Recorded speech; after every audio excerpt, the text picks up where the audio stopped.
Jeffrey Epstein, the disgraced financier, ran rampant for years, amassing incomprehensible wealth, and for 15 years, the largest bank in America was his financial lifeline.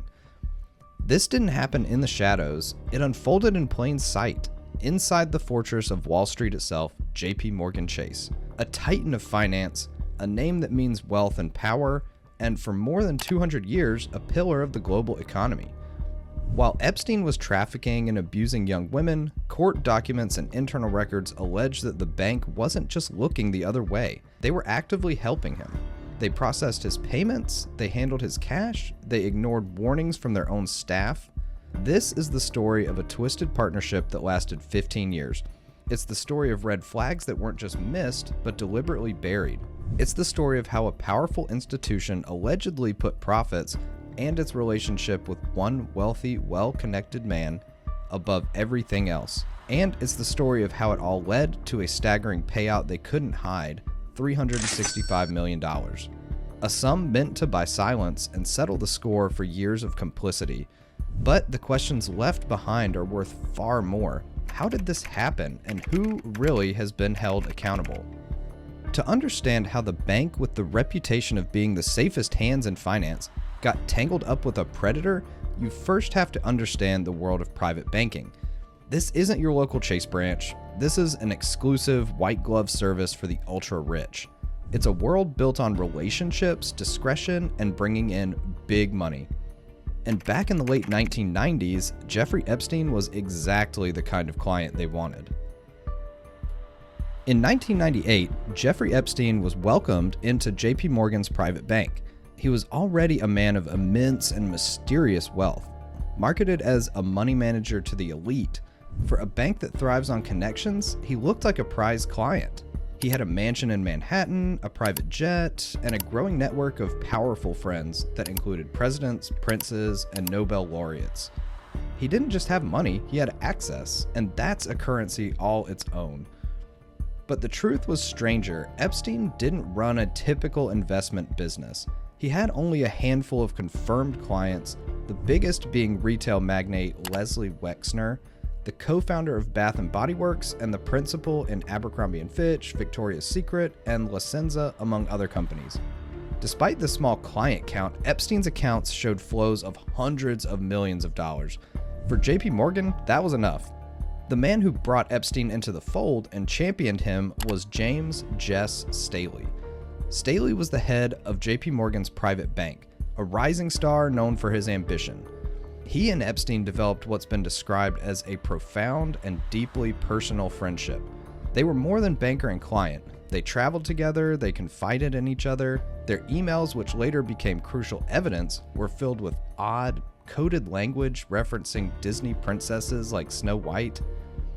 In one infamous exchange from Epstein's private Caribbean island, a place survivors would call Pedophile Island, Staley wrote to Epstein, "Presently, I'm in the hot tub with a glass of white wine. This is an amazing place. I owe you much, and I deeply appreciate our friendship. I have few so profound." This wasn't just a friendship, it was a massively profitable business deal. Epstein became what the bank called a super client, parking hundreds of millions of dollars in his accounts and generating millions in fees every year. But more importantly, he was a rainmaker. He made introductions, he brokered deals.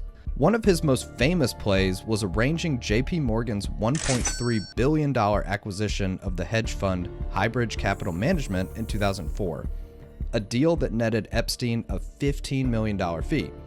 For Jess Staley and JPMorgan, Jeffrey Epstein wasn't just a client, he was a golden goose. This fire hose of revenue and influence made Epstein seem untouchable. He was more than an account number, he was woven into the private bank's success. JPMorgan gave Epstein the stamp of legitimacy, and in return, Epstein fed the bank's insatiable appetite for new money. This partnership, built in the quiet, discreet halls of the private bank, seemed unshakable. But in 2006, the first public crack appeared in Epstein's facade. A police investigation in Palm Beach, Florida, was about to expose a horrifying reality. And inside JPMorgan, the first alarms were about to go off. The question was, would anyone in power actually listen? At this time, JPMorgan's systems flagged unusual activity, repeated cash withdrawals of $40,000 to $80,000 at a time. Over a decade, the total exceeded $5 million. The official explanation was that Epstein needed cash for household expenses and fuel for his private jets, which would make him the only man in Palm Beach paying for Gulfstream fuel like it was unleaded at a corner gas station. Inside JPMorgan, compliance officers and even a special rapid response team marked Epstein as high risk. And yet, nothing happened. He stayed a client. Fast forward to 2008. The world is in the grips of a financial meltdown, but at JPMorgan, another crisis is quietly brewing. For the 2 years in between, the police investigation in Palm Beach had been unearthing dozens of allegations from underage girls who claimed Epstein had paid them for sexual massages. The stories are sickening. In June 2008, the saga ended with a legal deal that was shockingly lenient. Epstein pleaded guilty to 2 state prostitution charges, one involving a minor. He got 18 months in a county jail, but then a now infamous secret plea deal negotiated by then U.S. Attorney Alexander Acosta and kept from the victims let him avoid federal charges. Most controversially, he was granted work release after serving 13 months, which allowed him to leave the jail for up to 12 hours a day, 6 days a week. It was a sweetheart deal. Critics argued it was evidence of how deeply Epstein's wealth and connections insulated him from consequences because he was officially now a convicted sex offender. For any bank, this should have been a 5-alarm fire. Banks have know your customer rules and anti-money laundering protocols for a reason. They're legally and ethically obligated to avoid doing business with criminals, especially those involved in sexually exploiting children. The risk to the bank's reputation was astronomical, and within JPMorgan, the alarms were indeed ringing loudly. According to court filings, the conviction sparked intense internal debate. The bank's compliance department, which is essentially their internal police force, was deeply concerned. They saw the obvious. Their client was a registered sex offender, and the reputational damage was undeniable. They argued that the bank needed to cut ties immediately. But Epstein had a powerful protector inside the bank, his friend Jess Staley. Staley, as the head of the private bank, became Epstein's chief defender. He argued Epstein had paid his debt to society, he vouched for his character. Court documents reveal that Staley allegedly downplayed the conviction and used his senior position to keep the relationship alive. He even visited Epstein in Florida while he was on work release. The message to the rest of the bank was clear: this client is off limits, this client is mine. Court filings show Staley and Epstein exchanged over 1,200 emails. Some included odd references like calling young women Snow White and invitations to hot tubs. It was not the language of a professional relationship, and yet inside JPMorgan, this friendship kept Epstein's accounts open. The debate was intense. On one side, you had risk managers and compliance officers trying to protect the bank. On the other, you had one of the bank's most powerful executives deeply invested in the lucrative relationship he'd built. In the end, Staley won. The decision was made not to exit the client. Instead, they chose a compromise that seems absurd in hindsight: enhanced monitoring. They knew he was a convicted sex offender. They knew his name was toxic, but the money was just too good and the connections too valuable, so they decided to watch him more closely. This was the fork in the road. JPMorgan had a clear choice. It could have listened to its own experts, followed its own policies, and cut ties with a man convicted of sexually abusing a child. It would have been the clean, ethical, and legally sound move. Instead, they chose the money. By making this choice, JPMorgan wasn't just failing to act, it was actively deciding to continue its partnership with Jeffrey Epstein. This decision in 2008 set the stage for 5 more years of complicity, a period where the red flags would multiply and the bank would become even more deeply entangled in Epstein's criminal world. The decision to keep Epstein after his 2008 conviction opened the floodgates. For the next 5 years, from 2008 to 2013, JPMorgan's own systems generated a near constant stream of warnings about their quote-unquote super client. These weren't subtle hints, they were screaming red flags, all documented in internal records. The first and most obvious pattern was Epstein's obsession with cash. Court records show he would regularly withdraw massive sums, often between $40,000 to $80,000 month after month. For any bank's anti-money laundering system, large, regular cash withdrawals are a primary sign of illegal activity. Cash is untraceable. It's used for things you don't want a record of. Epstein's pattern was so consistent it triggered repeated alerts. But it wasn't just the cash withdrawals, it was where the rest of the money was going. A forensic analysis of Epstein's accounts, detailed in lawsuits, revealed a disturbing flow of funds. Over the years, JPMorgan allegedly processed payments to numerous women with Eastern European surnames, many of whom were later identified as Epstein's co-conspirators or victims. They processed payments to his recruiters, and they processed payments described in court filings as direct compensation for the abuse of young women and girls. One lawyer for the U.S. Virgin Islands would later argue in court that the bank had facilitated payments for 20,000 unlawful sex acts. According to lawsuits and news reports, the bank even processed payments to a woman Epstein had reportedly purchased when she was only 14. In effect, the bank's systems were the circulatory system for Epstein's sex trafficking operation. Internally, the battle over Epstein raged on. The compliance team kept escalating their concerns, flagging the cash and the payments to suspicious individuals. In 2011, the situation got so bad that the bank's own general counsel, Stephen Cutler, wrote a scathing internal email.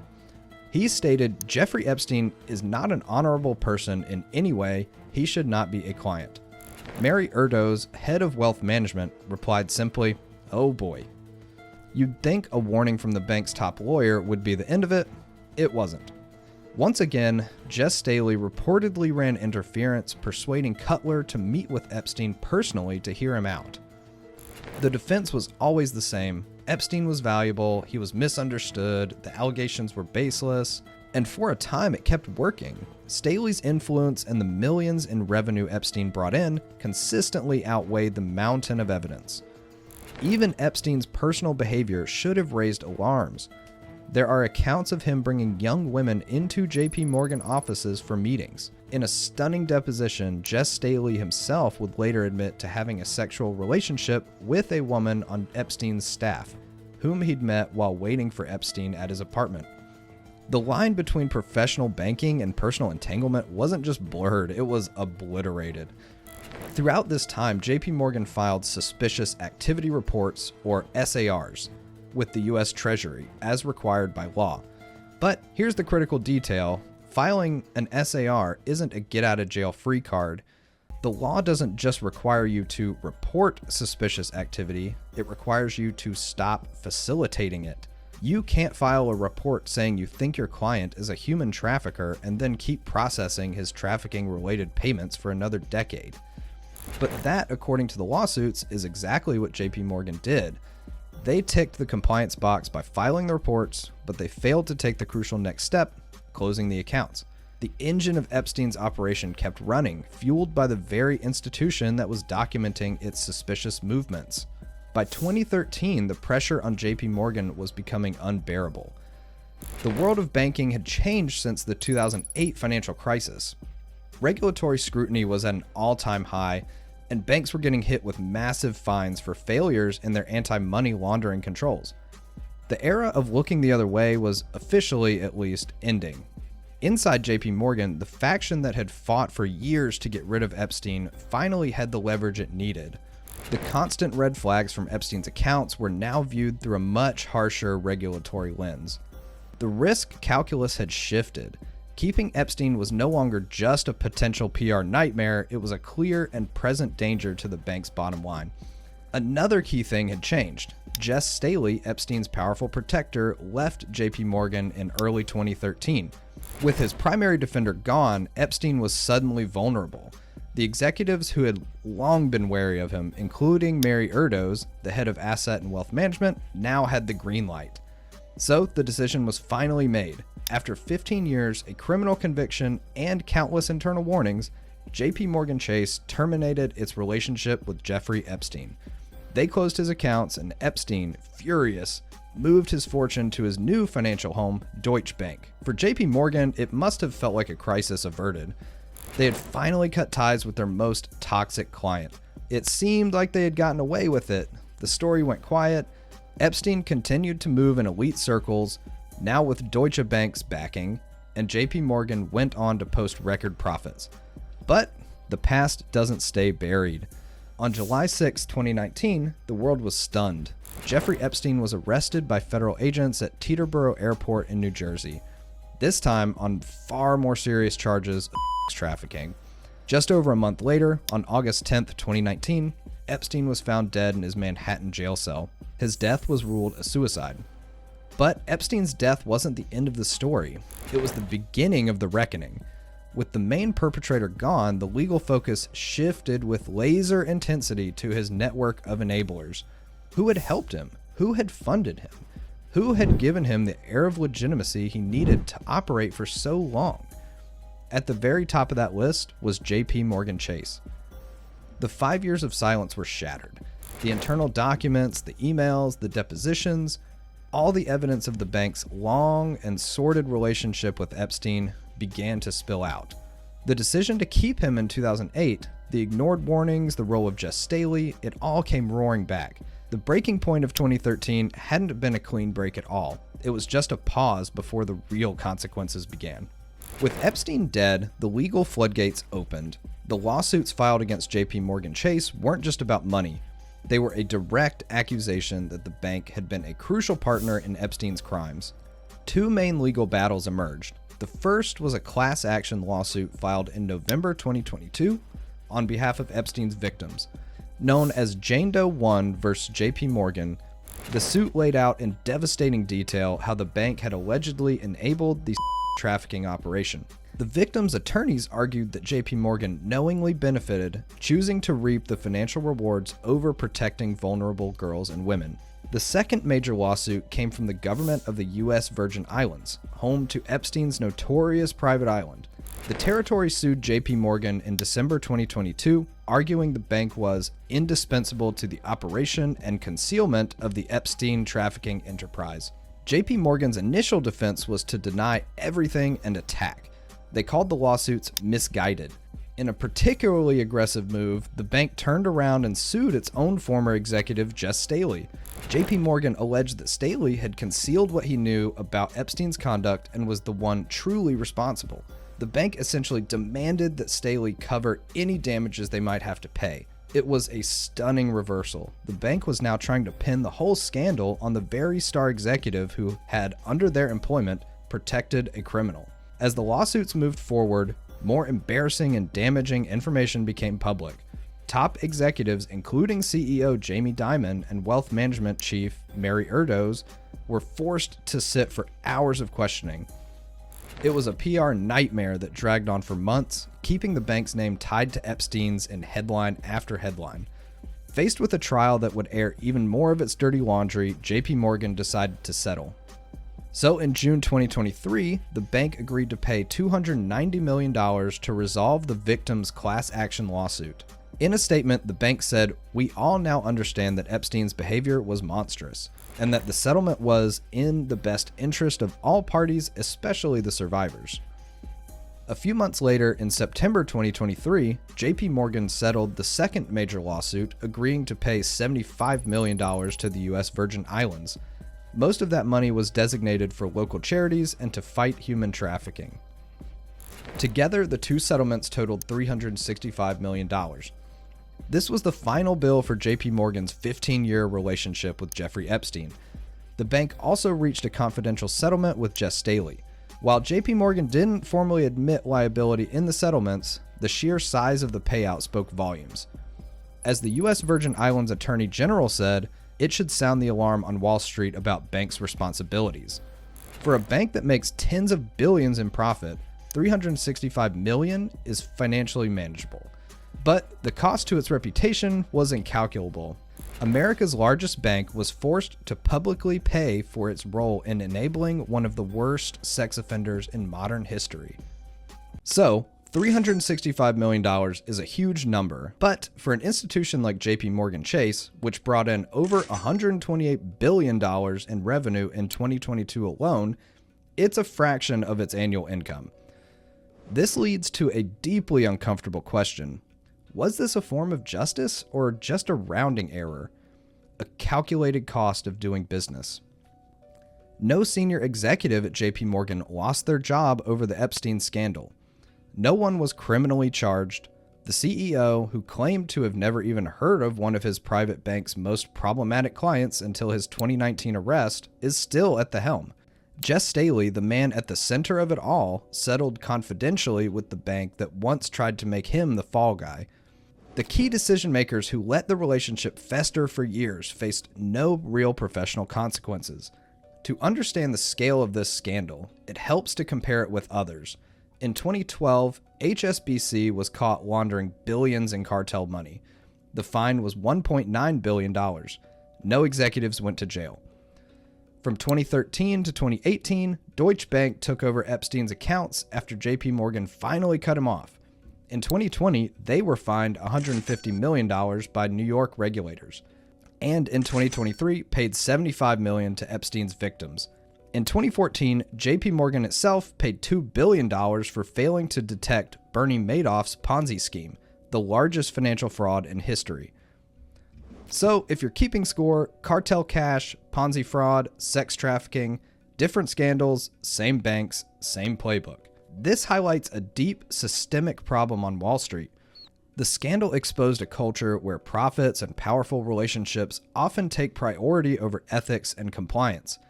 For 15 years, people inside JPMorgan warned about Epstein. They did their jobs. They flagged the suspicious cash. They escalated their concerns. And for 15 years, they were overruled by executives who saw Epstein not as a predator, but as a source of huge revenue. The Epstein-JPMorgan saga is a brutal case study in institutional failure. It raises fundamental questions about corporate accountability. When a bank enables a criminal, who's ultimately responsible? The compliance officer who files a report? The executive who overrides the warning? The board of directors overseeing the whole institution? A shareholder lawsuit tried to hold the board accountable, but the case was dismissed on procedural grounds, never getting to the heart of the matter. This scandal has forced a conversation about the gatekeeping roles of banks. They aren't passive observers. They're the gatekeepers to the global financial system. They have the power to either suffocate criminal enterprises or let them flourish. In the case of Jeffrey Epstein, JPMorgan and Deutsche Bank chose to open the gates. They gave him the financial tools and the veneer of legitimacy he needed to build and sustain his network of abuse. The $365 million settlement may have closed the legal chapter for JPMorgan, but it leaves a permanent stain. It's a monument to a catastrophic moral failure. And it's a chilling reminder that for the powerful, accountability often comes not in the form of justice, but in the form of a check. In the wake of the lawsuits, regulators and judges started sounding alarms. Judge Jed Rakoff, one of the most outspoken figures in financial law, warned that Epstein's case exposed a recurring pattern: banks profiting from illicit clients until the costs of scandal finally outweigh the revenue. In Congress, Senator Tina Smith wrote a letter demanding answers about JPMorgan's compliance practices and calling for tighter oversight of Wall Street's wealth management divisions. Advocacy groups hailed the settlements as historic, not just for their size, but for who paid. Unlike many cases where victims receive little, here survivors extracted hundreds of millions directly from a bank, not just from Epstein's estate. That distinction mattered. It set a precedent that financial institutions could be held responsible for enabling abuse, not just the predator himself. But it also highlighted the limits of justice. The survivors received compensation, the bank paid out of its profits, no individual executive paid out of their own pocket. In the end, this is more than a story about one bank and one criminal. It's a parable about power in the 21st century. It shows how wealth and influence can create a protective bubble, insulating people and institutions from the normal rules of society. For 15 years, Jeffrey Epstein used America's largest bank as his personal financial engine, and for 15 years, the bank allegedly looked the other way. They saw the signs, they heard the alarms, they knew who he was, but the allure of millions in fees and access to a network of billionaires was just too strong. The $365 million settlement isn't a symbol of justice, it's the price of complicity. It's what a global financial superpower paid to make a story about its role in facilitating industrial-scale sexual abuse go away. While the settlement brought some financial relief to survivors, it brought no real accountability to the decision-makers who let it happen. The real takeaway is a question we have to keep asking. What other dangers are being ignored right now in the name of profit? What other valuable clients are being protected, their crimes sanitized by the sterile language of finance? The JPMorgan Epstein scandal is a stark warning that the systems designed to protect us can be easily corrupted by the very forces they're meant to police. And it proves that without relentless scrutiny, history is doomed to repeat itself, just with different names and an even higher price tag. If you enjoyed today's unraveling of money and greed to find the truth beneath, do me a favor, sneak into the like button's bank account and replace all their cash with Monopoly money. Then subscribe because we post stories like this every week and you won't want to miss the next one. Thanks for watching.